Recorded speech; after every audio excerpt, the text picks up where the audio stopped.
Habari Mpanakanto.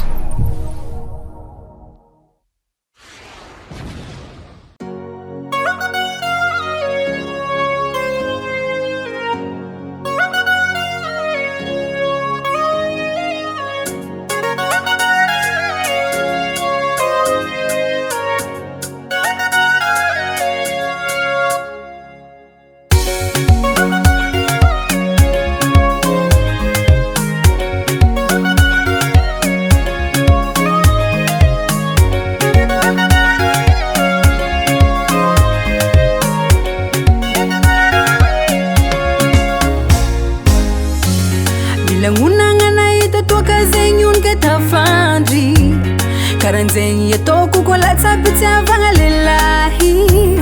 Rangu wanjo volona itakuwa na uza ufata vela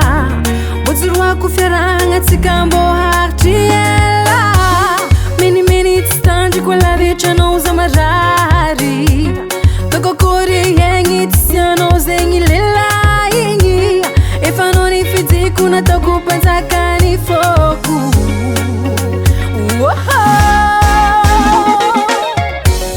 Fienga kukwasi misiano uzomitale Siramanze hamiloni nitinorumale Ankila no misaba diabla helu ampoko Fortuna no yue Fienga kukwasi misiano uzomitale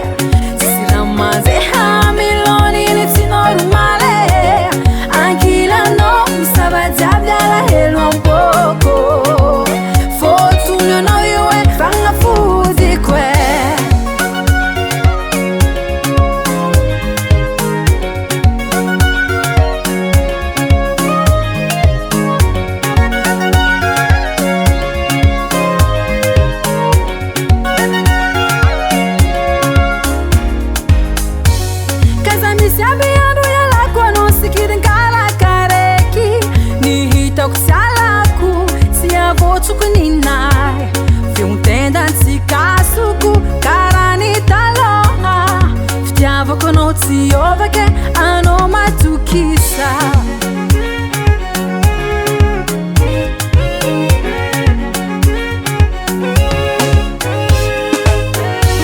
Casa mi sabiando ya la conosci che den kala kareki Ni hita kusalaku si avotu kunina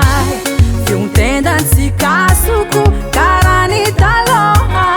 Ftiavo conosci ova che hanno matukisa Mini tistandi quella vecchia non usa marari Toko kori yengi tisiano uzenyi lillahi E fanoni fidiku na toku panzakani foku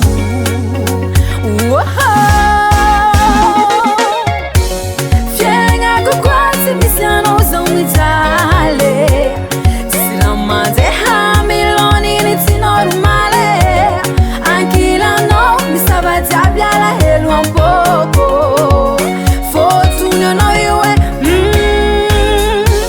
Fienga kukwasi misiano uzomitale Siramanze hamiloni nitinorumale Ankila no misaba diabla helu ampoko Fortuna no yue Fanga fuzi kwe Si normal zako fatila nova tkwe Fortuna no sila kenye na ka Yeba Sume la ule Sume la ule C'est Jenny Fleur ou ça